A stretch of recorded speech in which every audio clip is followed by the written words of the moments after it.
This video, we will be doing Ice Cube clears up Katt Williams and Rickey Smiley's drama. If you want to help this channel and the content that we making, please help support our merchandise. The link is in the description. And if you didn't hit the like button, make sure you hit the like button. Try and get the channel to grow. Only way we're going to do this, if you like, share, and comment on the content. So without further ado, let's get into the video. Let's go.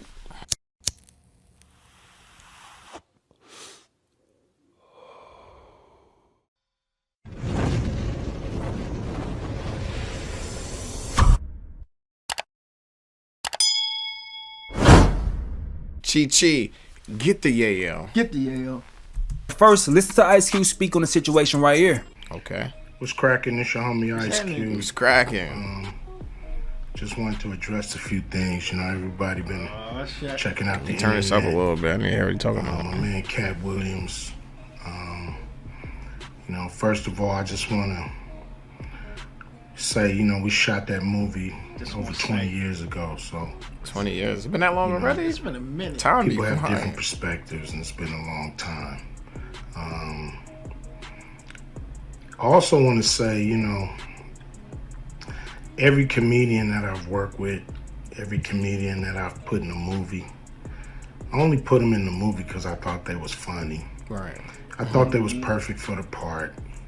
I tried sense. to put them in a position to win. That's what it's all about, you know. That's what it's about. I don't Opportunity. You know, I look at from, you know, Chris Tucker. And that's dope that he said that, because most people, it's not trying to give people opportunities out here. And he said, I'm just trying to put people in a position to shine, to feed their families, take care of their families. And that's what it's all You about. try to put them in a position to win. You know what I'm saying? You might not be able to give somebody the whole plate. Yeah. But you can give them some sides. Right. You know what I mean? Facts. And Bernie Mac and Bernie, the GOAT. At least Rest they in had the peace. table. Katt Williams, you know, Rickey Smiley, Michael Blackson, He did put a lot of people on when you think about it. Cedric, busy. Kevin Hart, you know, all these. Go on, give it a It's spin. crazy. See if you're pre-approved. When you in think three about what simple Cube did, steps it's crazy. With no harm to your credit score. Put more into your busy ride for a with minute, cashback helping a lot of rewards. These guys I know are funny as hell. You know, Right. I didn't discover them. Bernie and Katt they the were funniest, though. doing their stand up or doing their thing, and I knew that they were great and that they could act, and that you know, if I have an opportunity, I was gonna give them an opportunity. You know, to me, that's what it's all about. Definitely. Yeah. You know, as far as, jam. you know, specific That's things, you know, Katt was 100 on a few things. Most of what he was saying, a couple of things, you know. Most of what he was saying. I just want to clarify. When we bring in a new, you know, comedian, we do have them try out for different roles. Right. So Rickey did Trial for the job. give Money Mike a shot. Right. But when we saw him, and, you know, we kind of saw how he moved and how he was, you know, auditioning, we decided that he would be a better Santa Claus. you know, Better Santa crackhead. Claus. Which was, to me, the perfect casting. When we saw Mike, damn, I call him Money Mike. When we saw Katt, When he might. you know, when I saw him, I just knew that he was perfect for Money Mike. Right. Better pimp. And, Yeah. you know, Katt, you know, said he wrote his role, which, I mean, the role was written, but he enhanced it. This is why Yeah. Katt was so dope in the movie. He brought him to life. Yeah, and that's what the greats do. They add extra to it. I know Bernie Mac used to do that a lot. Eddie Murphy definitely did that a lot. They'll just turn it on. He'll just, the script would be one thing. He'll make a whole nother script on the spot. So that's what all the greats do. So I know what he's talking about when he's breaking it down about Katt Williams. But that's what people don't know, and I'm glad they put it out there, because I didn't know he was such a writer like he was. Like, you feel what I'm saying? But it also shows, like, the level of intensity that he studies his part at. Yeah. Because you can't bring a part to life if you don't know the part. Yeah, at all. You know what I'm saying? Yeah. That means he actually read through his material. He had it down to the point where he was able to create. Right. And that says a lot about his work ethic at that. Definitely does. Money Mike had a small role. Money Mike pimped down. The Santa Claus role, but yo, that shoe was when we start filming, it was giving us such magic that we kept expanding his role and giving him more to do because he was on point. On Katt Williams. You know, when we shoot these movies, you know, for one, the scripts are fire, or they wouldn't even do it. The scripts are laugh out funny. Yeah. But we shoot the script, but once we get what we need from the script, we let the comedians ad-lib, riff, you know, play with the words, do their thing. You know, we give them a take where they can, or 2, 3 takes where they can go off and do what they feel. If we use it, we use it. If we don't, sometimes we don't. It makes the movie, sometimes it don't. Right. You know, when somebody gives you jewels, you want to keep those. Try to make sure that makes the shine movie. Them up. Facts.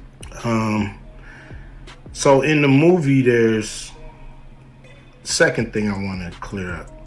It was never, I would never shoot a rape scene in a movie, especially like Friday, where you actually see this happening on camera. That ain't my style. If you check out any of my movies, they're not raunchy. You know, we did a movie called Players Club where the subject matter was a little raunchy, but Players Club. What's her name? Diamond. Even that, we left it to your imagination. Make your money, don't let it make you. Only reason that classic, kind of stuff is in the movie is because you have 3 villains in Friday After Next. You have Santa Claus stealing presents. You have Damon just got out of prison. I'm a boy. Sweating, praying daily for the rent money. And then you have Money Mike, you know, a pimp that treats his woman, you know, magically delicious. He had a baddie too. Craig is always fighting villains in the movie, you know, from the Joker brothers to Debo.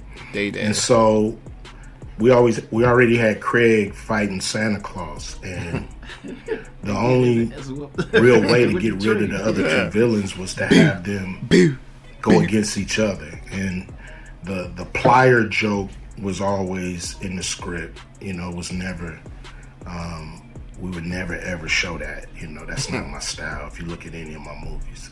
And I'm glad, like, the thing about social media is, like, time somebody say something, you can rebuttal it. Like, before, like, back in the day, you had to get it through a magazine, so it take, like, 3 or 4 months for you actually hear the rebuttal. But this came out within 24 hours.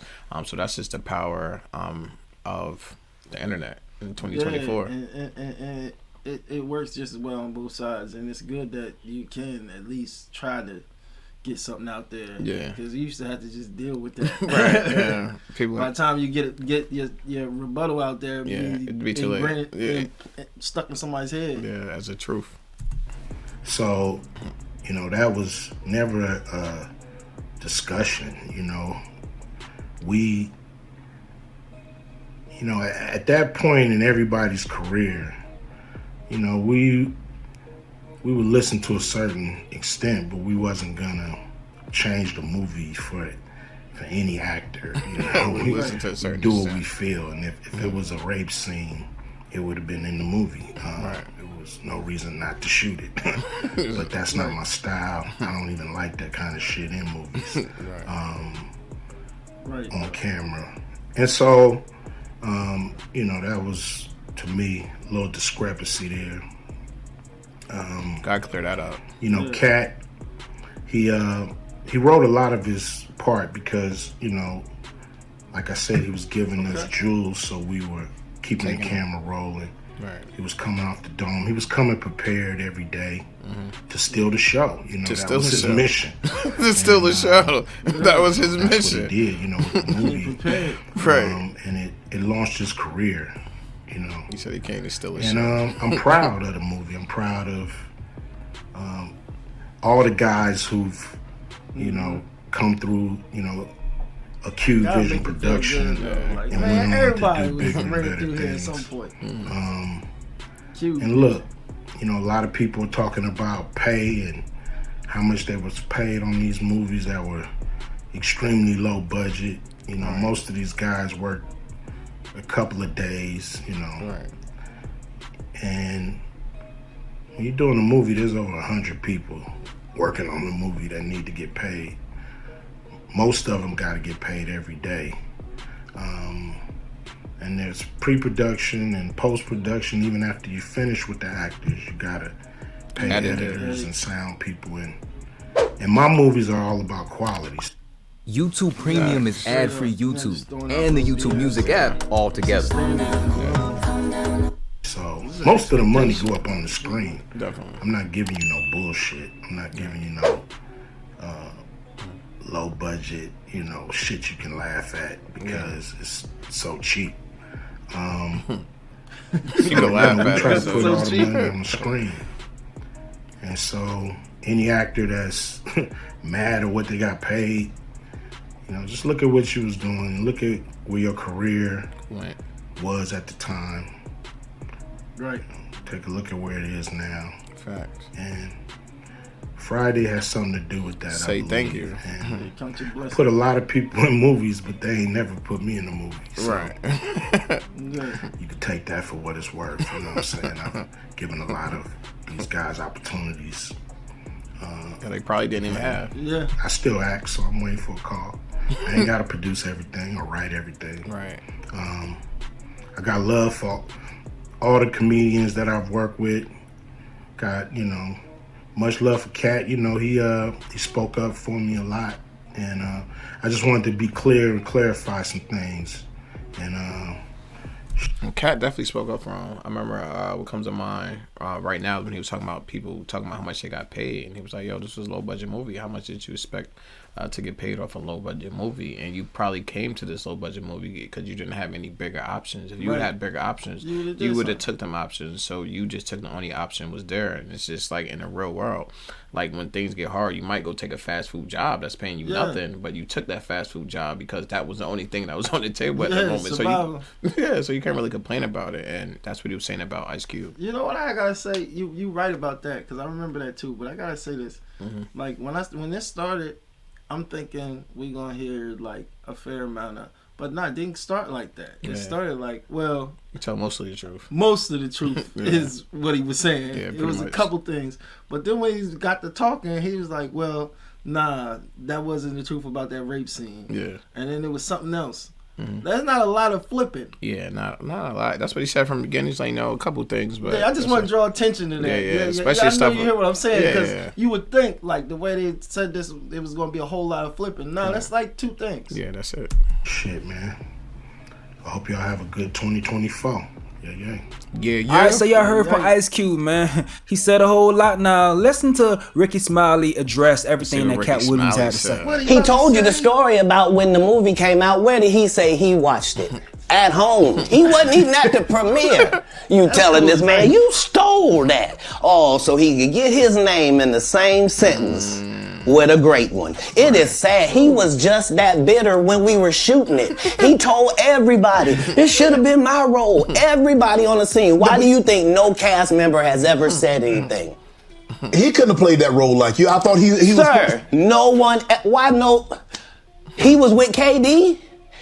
He beat up Terry Crews? Why nobody know this story? You talking about in Hollywood, they switched off roles. You take this and he, what? So Rickey Smiley knows this, and I don't know why he would lose a child and come on the air and start lying. That's why people believe in rituals right there. It's because, well, why would he lie? I don't know why liars lie. But I can tell you this. I don't know why. We auditioned in Los Angeles. He was so egregious, not now, then. He was so egregious that, and Hollywood has never heard this in 100 years. He was so egregious, I put in my contract that I won't work with Rickey Smiley again unless he's in a dress. Now, what was Rickey Smiley's next movie? Was it First Sunday? Did he wear a dress in it? You bet he did. It's in my contract. Why would you put that in your? And Cube didn't say that wasn't true. Yeah, he didn't say that wasn't true. Put it in your contract, Katt. That's where he's the Careful unbelievable about what he actor. said something about it. Thank y'all for this opportunity, Rickey Smiley Morning Show. Okay. Let's Right just early. get into this. The whole internet going crazy. Going crazy. Comments that Katt Williams made. whatever. I can't speak on behalf of the other comedians, but the only thing I can speak for is myself. Katt made some comments on Shannon Sharp's show about when I was on Shannon Sharp, was telling him the story of some of the behind the scenes from Friday After Next. Let's start with that. When I went out there, let's just go back. In 2000, I was the host of BET Comic View, and in the season 2004. I also worked on this show called Live from LA. That was my first job with BET, and that's where I met Ice Cube, if I'm not mistaken. And Ice Cube was like, man, hey man, I like your work. I want to do some stuff with you. I want to put you in some movies. And Ice Cube started putting me in movies, which really helped my career. Definitely. I was in All About the Benjamins, of course, when they changed the ending. I remember that. That part didn't make any sense, but then he put me in Friday After Next. And just for clarification, I went out to audition for Friday After Next as Money Mike, not the Santa Claus. And that is the honest God truth. I had no reason to go on there and to go on Shannon Sharp's show and lie about any of that. That's what I auditioned for. Was my. I mean, Katt probably didn't know that. It's true. But I'm glad that's why Ice Cube cleared it up. He was like, yeah, he did try for it, but he didn't do good at it. So, man, put him somewhere else. Right. We still wanted to use him. And Mike, and I guess the producers, Cube and everybody saw something different. Right. And I think that Money Mike character, Special K, was going to come off as kind of like just a guy who was hanging around in the strip mall who was just kind of being annoying. Yeah, and almost like a crackhead type of character. Right. So Katt, I guess when Katt Williams did it, they added the whole pimp twist to that character, which was actually a better decision and made it funnier. Because ain't no way in the hell I could have executed that role like that, and I'm glad that they made that decision and they put me in a Santa Claus role, which was actually perfect. So when I got back to LA, they said, hey, your role has changed. You're gonna be the Santa Claus, and here's the Santa Claus suit. Put it on, and here's your lines. Sat in the trailer, went over the lines, went over my stuff with Cube, and the rest was history. In that movie? Had no reason. I just want to clarify that. Had no reason to lie about that. As a matter of fact, my manager at the time, Gary Abdo, who is still one of my best friends, who also helped start my career, and he's the owner of the Atlanta Comedy Theater in Atlanta. We got him on the phone. Just to clarify, Gary Abdo, good morning. Good morning, Rickey. How are you, my friend? Oh, I'm good, man. Just for clarification, you was my manager at the time. We went to LA together. He brought his manager on. For the audition. Cube wanted to see us. What is your version? Yeah, well, we're old, and that was 23 years ago. So, our memories are what our memories are. You went out, you auditioned, they wanted you to play Money Mike. That was the sides that they had sent. The sides are the portion of the script for the part they want you to play. Those were the sides they sent. That was the audition you did. They said, great, we want you to play this role. My recollection is you had to go back and read for the execs from the studio one final time. And the night before that, we got different sides, and they said, no, we want you to play this role. And we didn't understand it. We really were under the impression, well, you had the role as Money Mike, but then all of a sudden they switched it up. Now, so I can understand why he's on set and disgruntled a little bit. Remember, he was like, Katt Williams said, Rickey Smiley was on there like, that was supposed to be my role. And I can see why you auditioned for it, and anybody be a little disgruntled. Yeah, and it's like, well, I don't have any reason to make this up, especially at this point in my career. 20 years later. Yeah, 20 years later, you know what I'm saying? Yeah. So it makes sense. So was it Jim that he dropped that nobody knew? Because remember Shannon Sharp was saying, I thought he was giving me exclusive, like something I didn't know. And this definitely was something he didn't know. He did. He did a couple exclusives. Yeah, facts.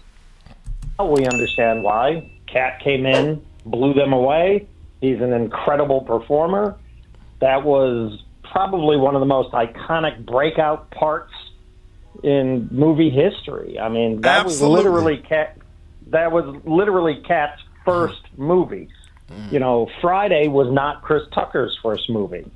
Next Friday was not Mike Epps' first movie. We all thought it was, though.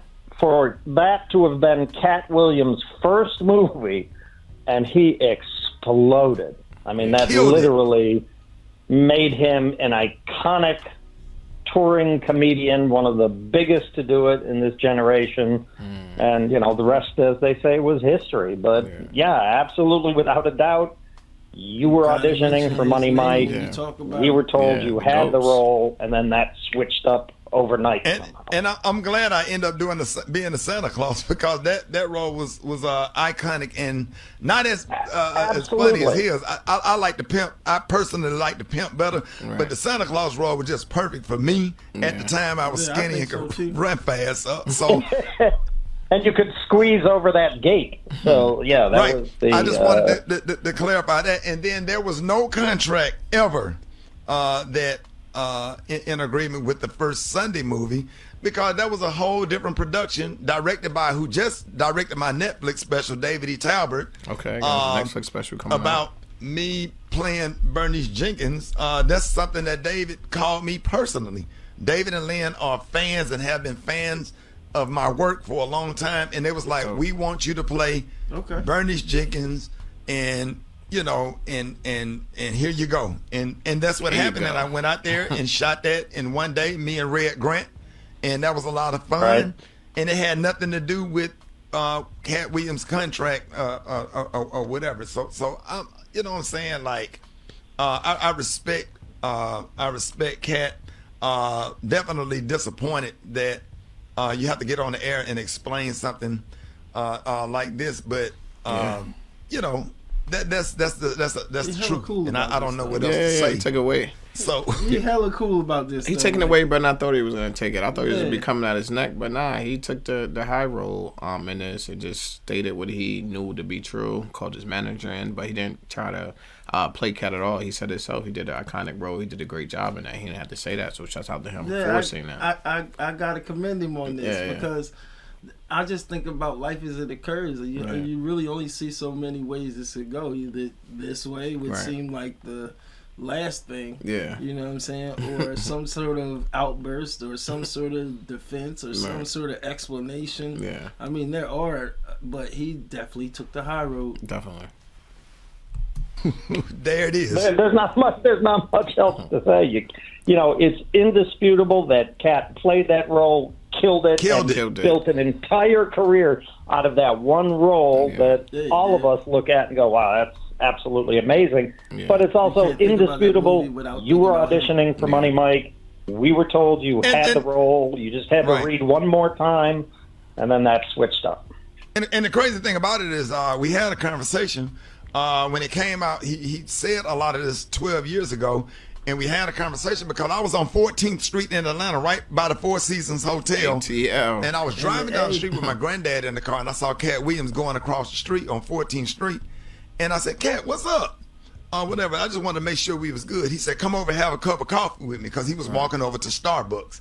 And I went over and he went in there and got the coffee. We was chopping it up or whatever. Just didn't even really talk about the issue or whatever. I said, hey, man, I want you to come out and say hello to my granddad. My granddad is a fan. He came out to the truck. I'll never forget, I was in my Ford F-150, and I came out and spoke to my granddad. He hugged my granddad and wished him well. My granddad was like, keep doing what you're doing, young man. My granddad was living at the time. It was just me and my granddad in the truck. And we dapped it up, and that was it.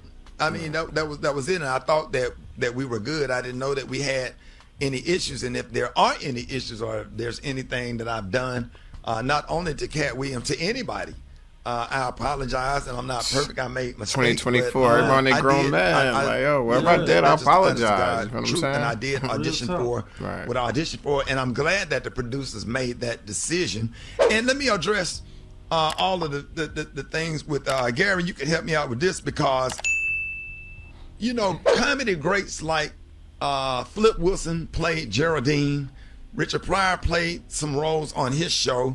Jamie Foxx played Wanda. Martin played Shanae. I did Bernice Jenkins, Tyler Perry did. Madea has a lot of comics and a lot of comedy greats that did characters for the sake of funny, for entertainment, for the sake of the laugh. And it has nothing to do with nobody's comfortable in the role. Nobody wants to put on a damn dress or comfortable in it, you know. That has nothing to do with my manhood being lessened for trying to play a role and trying to put food on the table for my family. Right. Because I grew. It's a prop. It's nothing more than a prop. It's nothing more than a way to get a laugh. I mean, back in Shakespeare's time, there were no females playing females' roles. Every female role was played by a man. You know, it's just part of an art form. It's part of what makes it funny. You bring the funny to it. I wish that I'm sure you remember. People don't know about this. The pilot that you shot for the Kings of Comedy TV show, Bernice Jenkins had a whole sketch with Madea. No. Yeah, People I did a don't even sketch know with Madea, me, Earthquake, Tyler Perry, Niecy Nash. We did a thing called The Pew. It's supposed to be like The View, but it was a church-based version of The View. And it was not The View, The great to see View. Bernice Jenkins, the character, and Madea. And I started off doing Bernice Jenkins doing prank phone calls on the Buck Wild Morning Show in Birmingham, which spinned into, hey, I think you should do a character. This would be a great character for this role. So we were all in our 30s, late 20s, doing what we had to do in order to be successful. Now that we are older, I'm comfortable in my job in radio. I'm comfortable in the roles that I get and the things that I get to do. And I just finished a phenomenal comedy special. So the statement about Rickey Smiley is not funny. I've been sold out since '97. That part. Every single show I have done since '97, maybe not big arenas, but I pack up those theaters and have to add shows in comedy clubs. And between radio and all of that and raising the family, I'm comfortable with. What makes me sad, I don't like the way that made my kids feel, and that's why I'm not gonna, go after him, because he has kids and family members and nieces and nephews also, and it hurts our family members and people that do love us when we say hurtful things about each other. Right. So we want to wish Katt Williams the best or whatever. It ain't nothing but love over here just because we don't agree. Arnez J and I had beef for about 20 years, and I end up sitting next to him on a plane. This is Lamar Wilson here, representing Ghetto Action News Network _, all lower cases. No spaces. You can find us on Facebook, and when you do, make sure you follow the page, you like the page, you share the page, and you come back. All right, I'm going to get right into this. First, we had Ice Cube. He had to say his piece, and he cleared up a lot. And like he started out with, he said the majority of what he said was true. But then we got to hear from Rickey Smiley on the other side of things, and he didn't really say that the majority was false either. He just kind of took the high road and was like, it's all love over here. Definitely. But I think that was a dope position to take. But again, right now it sounded like Katt throwing some stuff out of his bag. He was in his bag, and his bag wasn't too messy. It wasn't too messy, to say the least. You know what I'm saying? But I think it was cool hearing from both of the other parties, especially so abruptly. They got to it real quick. You know what I'm saying? Because the time we live in, you got to get at it right then. Or ain't no reason to even say nothing. I thought this was dope, though. What you think? I think it's always great to hear stuff about stuff we grew up on, we seen when we was kids, and you get the behind the scenes of really what happened, how it went down.